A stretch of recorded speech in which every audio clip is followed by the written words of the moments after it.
പ്രേക്ഷകർക്കും വീണ്ടും സ്വാഗതം. ഞാനിപ്പോൾ നിൽക്കുന്നത് ചരിത്രം പിറന്ന മണ്ണിലാണ്, അതായത് വങ്കനാട്ടിൽ, ബംഗാളിലാണ്. ഇപ്പോൾ ഞാനും എൻ്റെ ക്യാമറാമാൻ കൃഷ്ണകുമാറും ഉള്ളത്. ഏതാണ്ട് 34 വർഷം CPIM-ന്റെ ഭരണത്തിന് കീഴിലായിരുന്ന, പിന്നീട് 15 കൊല്ലക്കാലം മമതാ ബാനർജിയുടെ കിരാത ഭരണത്തിലായിരുന്ന പശ്ചിമ ബംഗാളിൽ പുത്തൻ സൂര്യോദയം ഉണ്ടായിരിക്കുന്നു. ഭാരതീയ ജനതാ പാർട്ടി BJP-യുടെ നേതൃത്വത്തിൽ പുതിയ സർക്കാർ ഉണ്ടാക്കാൻ പോവുകയാണ്. നീണ്ട ആ പോരാട്ടത്തിനൊടുവിൽ BJP അത് സാധ്യമാക്കിയിരിക്കുന്നു. ആ ചരിത്രം പിറന്ന മണ്ണിലാണ് ഇന്ന് ജനം TV സംഘം ഉള്ളത്. ഒരു കാര്യം ഓർക്കേണ്ടത്, ബംഗാൾ എന്ന് പറയുന്നത് ഏറ്റവും ഇന്ത്യയിലെ തന്നെ സാംസ്കാരികമായി ഏറ്റവും ഉന്നതിയിൽ നിൽക്കുന്ന സംസ്ഥാനമാണ് എന്നുള്ളതാണ്. ഞാനിപ്പോൾ നിൽക്കുന്ന സ്ഥലം ഇത് ഹൗറ ബ്രിഡ്ജാണ്. ഈ പാലം ഇതാണ് കൊൽക്കത്തയുടെ, ബംഗാളിന്റെ ഏറ്റവും പ്രധാനപ്പെട്ട ലാൻഡ്മാർക്കായി നമുക്ക് കാണിക്കാൻ സാധിക്കുന്നത്. ഇതിന് തൊട്ട് താഴെ ഹൂഗ്ലി നദി ഒഴുകുന്നുണ്ട്. നമുക്കറിയാം, ഹൂഗ്ലി നദി ഈ ഏറ്റവും ഒടുവിൽ വലിയ തോതിൽ ആളുകളിലേക്ക് എത്തിത്തുടങ്ങിയത് പ്രധാനമന്ത്രി നരേന്ദ്രമോദി ഇവിടെ ബോട്ടിംഗ് നടത്തുന്ന ദൃശ്യങ്ങളടക്കം നമ്മൾ കണ്ടതാണ്. പ്രിയപ്പെട്ട പ്രേക്ഷകരെ, ഈ ദൃശ്യങ്ങളിൽ നമ്മുടെ ക്യാമറാമാൻ കൃഷ്ണകുമാർ ഈ ദൃശ്യങ്ങളിൽ ഏറ്റവും ബംഗാളിന്റെ ഒരു ലാൻഡ്മാർക്ക് എന്ന് ചൂണ്ടിക്കാണിക്കാവുന്ന തരത്തിൽ ഹൗറ ബ്രിഡ്ജാണ് നമ്മുടെ പ്രിയപ്പെട്ട പ്രേക്ഷകർക്ക് വേണ്ടി നമ്മുടെ ക്യാമറാമാൻ കൃഷ്ണകുമാർ ഈ കാണിക്കുന്നത്. ബങ്കിം ചന്ദ്രന്റെ മണ്ണിൽ സുഭാഷ് ചന്ദ്രബോസിന്റെ, സ്വാമി വിവേകാനന്ദന്റെ, രവീന്ദ്രനാഥ ടാഗോറിന്റെ, ശ്യാമപ്രസാദ് മുഖർജിയുടെ മണ്ണിൽ മറ്റൊരു നരേന്ദ്രൻ ചരിത്രം കുറിച്ചിരിക്കുന്നു. നാളെ സത്യപ്രതിജ്ഞാ ദിനമാണ്. BJP-യുടെ മുഖ്യമന്ത്രി ഈ 34 പിന്നീട് 15 വർഷത്തിന് ശേഷം അധികാരമേൽക്കാൻ പോകുന്ന ആ സുദിനം, ആ ഒരു വാർത്ത നമ്മുടെ ജനങ്ങളിലേക്ക് എത്തിക്കാൻ, നമ്മുടെ പ്രേക്ഷകരിലേക്ക് എത്തിക്കുന്നതിന് വേണ്ടിയാണ് ജനം TV ഇവിടേക്ക് എത്തിയിട്ടുള്ളത്. ഓരോ നിമിഷവും ഈ വാർത്തയുമായി ബന്ധപ്പെട്ട എല്ലാ വിശദാംശങ്ങളും നമ്മുടെ പ്രേക്ഷകരിലേക്ക് എത്തിക്കുകയും ചെയ്യും.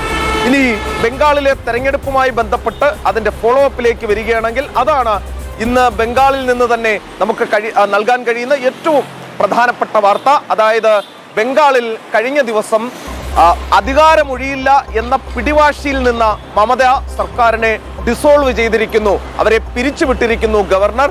നാളെ BJP-യുടെ സർക്കാർ സത്യപ്രതിജ്ഞ ചെയ്ത് അധികാരമേൽക്കാനും പോകുന്നു എന്നുള്ളതാണ് ഇവിടെ നിന്നുള്ള ഏറ്റവും പ്രാധാന്യമർഹിക്കുന്ന വാർത്ത. കൃഷ്ണകുമാർ നമ്മുടെ ആ ഹൂഗ്ലി നദി കൂടി ഒരുപക്ഷെ നമ്മുടെ പ്രേക്ഷകർക്ക് വേണ്ടി കാണിച്ചു കൊടുക്കുകയും ചെയ്യാൻ. അപ്പോൾ നാളെ പ്രധാനമന്ത്രി നരേന്ദ്രമോദി, കേന്ദ്ര ആഭ്യന്തരമന്ത്രി അമിത്ഷാ, 20-ലധികം NDA സംസ്ഥാനങ്ങളിലെ മുഖ്യമന്ത്രിമാർ തുടങ്ങിയവർ നാളെ ഇവിടേക്ക് എത്തും, ബംഗാളിലേക്ക് എത്തും. ഈ സത്യപ്രതിജ്ഞയ്ക്ക് സാക്ഷ്യം വഹിക്കുന്നതിന് വേണ്ടി എത്തിച്ചേരും.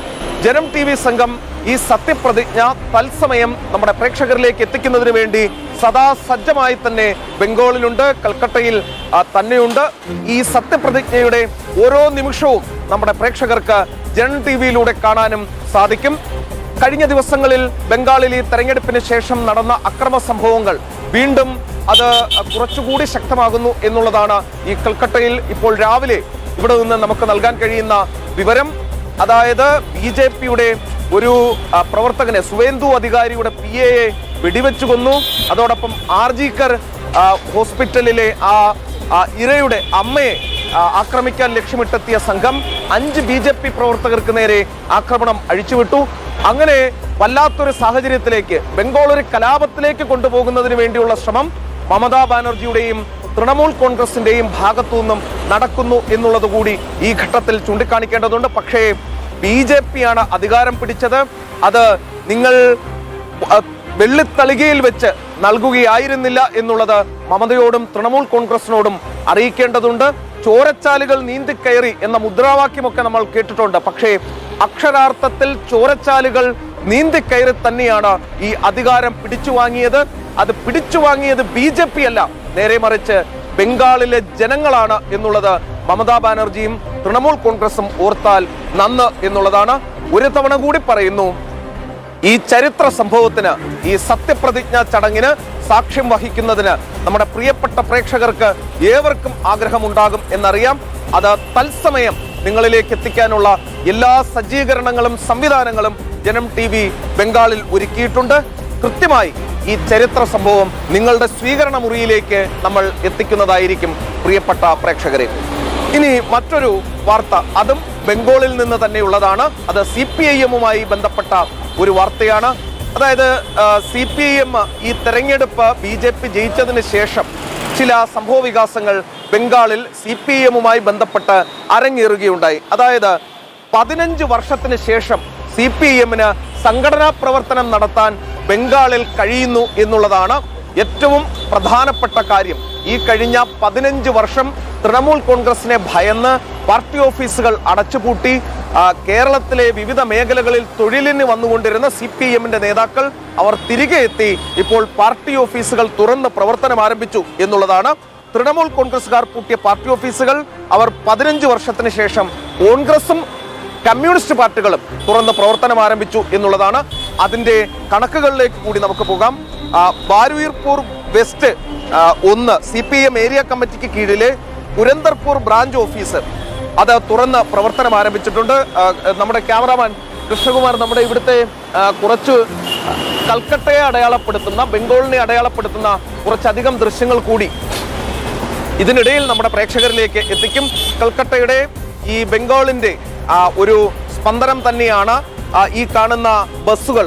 ഈ പഴയകാല പ്രൗഢിയോടെ ഈ ഹൗറ ബ്രിഡ്ജ് ഇങ്ങനെ നിലനിൽക്കുന്നു. അതിലൂടെ ഒഴുകി നീങ്ങുന്ന ബസ്സുകൾ നമ്മൾ വിവിധ കഥകളിൽ വായിച്ചിട്ടുണ്ട്. ഈ ബസ്സുകളെ കുറിച്ച്, ഈ ഓടുന്ന ടാക്സികളെ കുറിച്ചൊക്കെ തന്നെ നമ്മൾ വായിക്കുകയും കേൾക്കുകയും ഒക്കെ ചെയ്തിട്ടുണ്ട്.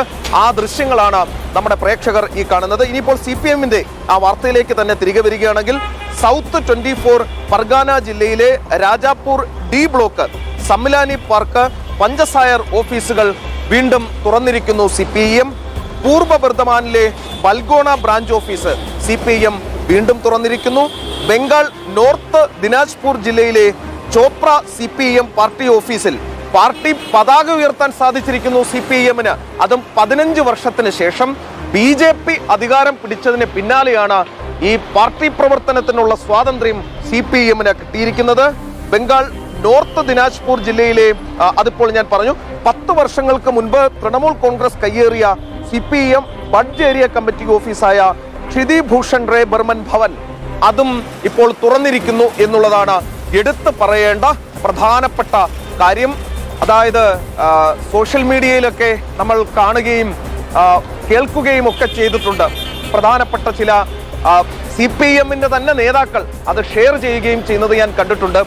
സംഘം കാവലുണ്ട് എന്നാണ് അവർ സോഷ്യൽ മീഡിയയിൽ RSS-നെയും അതോടൊപ്പം സംഘപരിവാർ പ്രസ്ഥാനങ്ങളെയും ഒക്കെ അപമാനിക്കുന്ന തരത്തിൽ, പരിഹസിക്കുന്ന തരത്തിൽ എഴുതി വെക്കുന്നത്. സംഘം കാവലുണ്ട് എന്നുള്ള രീതിയിൽ പറയാറുണ്ട്. ഏത് വാർത്ത വന്നാലും അങ്ങനെ ഒരു ട്രോൾ വീഡിയോയോ ട്രോൾ പോസ്റ്റോ ഒക്കെ ഇടാൻ കൗതുകം കണ്ടെത്തുന്ന ആളുകളാണ്, താല്പര്യം കണ്ടെത്തുന്ന ആളുകളാണ് CPIM-ന്റെയും അതോടൊപ്പം തന്നെ കമ്മ്യൂണിസ്റ്റ് പാർട്ടികളുടെയും ഒക്കെ ആളുകൾ.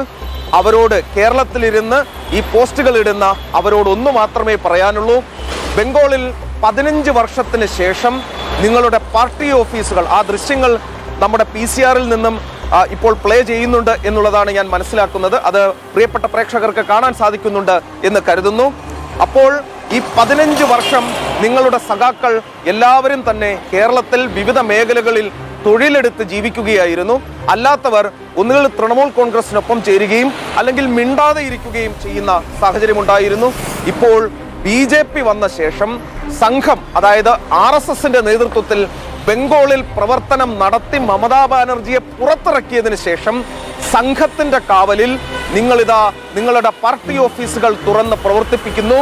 ജനാധിപത്യം, SFIയുടെയൊക്കെ കൊടിയിൽ കാണാറുള്ള ആ ജനാധിപത്യം വീണ്ടും ബംഗാളിലേക്ക് വന്നിരിക്കുന്നു. ശരിക്കും നിങ്ങൾക്കിനി ഉറപ്പിച്ചു പറയാം, സംഘം കാവലുണ്ട്, ഞങ്ങൾക്ക് ഞങ്ങളുടെ പ്രവർത്തനം തുടരാൻ കഴിയുന്നു എന്നുള്ളത്. വല്ലാത്തൊരു വിധി വൈപരീത്യം എന്ന് മാത്രമേ ഇതിനെ പറയാനുള്ളൂ. ഇനി മറ്റൊരു വാർത്തയിലേക്ക് നമ്മൾ പോവുകയാണ്. അത് നമ്മൾ നാസിക്കിൽ നിന്നും, മഹാരാഷ്ട്രയിലെ നാസിക്കിൽ നിന്നും കേട്ട വാർത്തയാണ് പ്രിയപ്പെട്ട പ്രേക്ഷകരെ. അത് നിദാ ഖാൻ എന്ന് പറയുന്ന ഒരു വനിതാ ഭീകരവാദി TCS കേന്ദ്രീകരിച്ച് കോർപ്പറേറ്റ് ജിഹാദ് നടത്തിയത് നമ്മൾ അറിഞ്ഞിട്ടുണ്ടാകും. ആ കോർപ്പറേറ്റ് ജിഹാദിൽപ്പെട്ട നിദാ ഖാൻ അറസ്റ്റിലായിരിക്കുന്നു എന്നുള്ള വാർത്തയാണ്. അത് വളരെ ഞെട്ടിപ്പിക്കുന്ന സംഭവമാണ്. TCS പോലെ ഒരു സ്ഥാപനത്തിൽ അരങ്ങേറിയത്. നിരവധിയായ പെൺകുട്ടികളെ TCS-ൽ ഈ കോർപ്പറേറ്റ് ജിഹാദിലൂടെ മതം മാറ്റുന്നതിനുള്ള ശ്രമം നടത്തി എന്നുള്ള കാര്യം കൂടി നമ്മൾ ഓർക്കണം. മതപരിവർത്തന കേസിൽ ഒളിവിലായിരുന്ന മുഖ്യപ്രതി നിദാ ഖാൻ അറസ്റ്റിലായിരിക്കുന്നു എന്നുള്ളതാണ് വാർത്ത. 25 ദിവസത്തെ ഒളിവ് ജീവിതത്തിന് ശേഷമാണ് സാംഭാജി നഗറിൽ നിന്നും ഈ വനിതാ ഭീകരവാദിയെ പിടികൂടുകയുണ്ടായത്. നേരത്തെ ഇവരുടെ ജാമ്യാപേക്ഷ കോടതി തള്ളിയിരുന്നു. ഒരു കാര്യം ഓർക്കേണ്ടത്, നമ്മുടെ പെൺകുട്ടികൾ അവരുടെ തൊഴിലിടത്തിൽ പോലും സുരക്ഷിതരല്ല എന്നുള്ള കാര്യം ഓർക്കണം. അവരെ പർദ്ദയിടാൻ നിർബന്ധിക്കുന്നു, അവരെ നമാസ് ചെയ്യാൻ പ്രേരിപ്പിക്കുന്നു. അവരുടെ പ്രൊമോഷൻ അടക്കമുള്ള കാര്യങ്ങൾ വേഗത്തിൽ നടക്കണമെങ്കിൽ അവർ മതം മാറണമെന്ന് പറയുന്നു. ഇവരും ഇവരുടെ കൂട്ടാളികളും ചേർന്ന് നടത്തിക്കൂട്ടിയ കൊടും പാതകങ്ങൾ അത് പുറത്തു വന്നപ്പോൾ ഞെട്ടലോടെയാണ് ഈ രാജ്യം ശ്രമിക്കുകയുണ്ടായത്. പ്രിയപ്പെട്ട പ്രേക്ഷകരെ, നിങ്ങൾ ആ ദൃശ്യങ്ങളിൽ കാണാൻ സാധിക്കുന്നുണ്ട് എന്ന് തോന്നുന്നു. ഹൗറ റെയിൽവേ സ്റ്റേഷൻ നിങ്ങൾക്ക് അങ്ങ് ദൂരെയായി കാണാൻ സാധിക്കും. ഇവിടുത്തെ മറ്റൊരു ലാൻഡ്മാർക്കാണ് ആ വിവിധ കളറുകളിലായി കാണുന്ന ആ ഹൗറ റെയിൽവേ സ്റ്റേഷൻ. അത് ഈ കൽക്കത്തയുടെ ഏറ്റവും പ്രധാനപ്പെട്ട ഒരു ലാൻഡ്മാർക്ക് കൂടിയാണ്. ആ ദൃശ്യങ്ങൾ കൂടി നമ്മുടെ ക്യാമറാമാൻ കൃഷ്ണകുമാർ പ്രിയപ്പെട്ട പ്രേക്ഷകരിലേക്ക് എത്തിക്കുന്നുണ്ട് എന്നുള്ളതും സന്തോഷമുള്ള കാര്യമാണ്. ഇപ്പോൾ ഇതാ മറ്റൊരു വാർത്തയിലേക്ക് കൂടി പ്രിയപ്പെട്ട പ്രേക്ഷകരെ നമുക്ക് പോകേണ്ടതുണ്ട്. അത് തമിഴ്നാട് രാഷ്ട്രീയവുമായി ബന്ധപ്പെട്ടാണ്. തമിഴ്നാട്ടിൽ നമുക്കറിയാം കുറച്ച് ദിവസങ്ങളായി തന്നെ നാടകം അരങ്ങേറിക്കൊണ്ടിരിക്കുകയാണ്. ആര് തമിഴ്നാട് ഭരിക്കും എന്നുള്ളതാണ് ഇപ്പോൾ ഉയരുന്ന ചോദ്യം. TVK ഏറ്റവും വലിയ ഒറ്റക്കക്ഷിയായി മാറിയെങ്കിലും അവർക്ക് ഭരിക്കുന്നതിനുള്ള ഒരു സാഹചര്യം ഇതുവരെയും ഉണ്ടായിട്ടില്ല. അവർക്ക് തക്കതായ ഭൂരിപക്ഷമില്ല എന്നുള്ളതാണ് ഏറ്റവും അവരെ അലട്ടുന്ന കാര്യം. 2 തവണ ജോസഫ് വിജയ് അദ്ദേഹം ഗവർണറെ പോയി കണ്ടിരുന്നു, ഭരിക്കാനുള്ള അവകാശം ഉന്നയിച്ചിരുന്നു. പക്ഷേ അത് നടക്കില്ല എന്ന് തന്നെയാണ് ഗവർണർ പറഞ്ഞിട്ടുള്ളത്. കാരണം നിങ്ങൾക്ക് അതിനുള്ള മാന്ത്രിക സംഖ്യയില്ല എന്ന് ഗവർണർ വ്യക്തമാക്കിയിരിക്കുന്നു. ഇതിനിടെ DMKയും AIADMKയും ചേർന്ന് ഒരു കുറുമുന്നണി ഉണ്ടാക്കാനുള്ള ശ്രമം നടത്തിയിരുന്നു. പക്ഷേ അതും വിജയം കണ്ടിട്ടില്ല.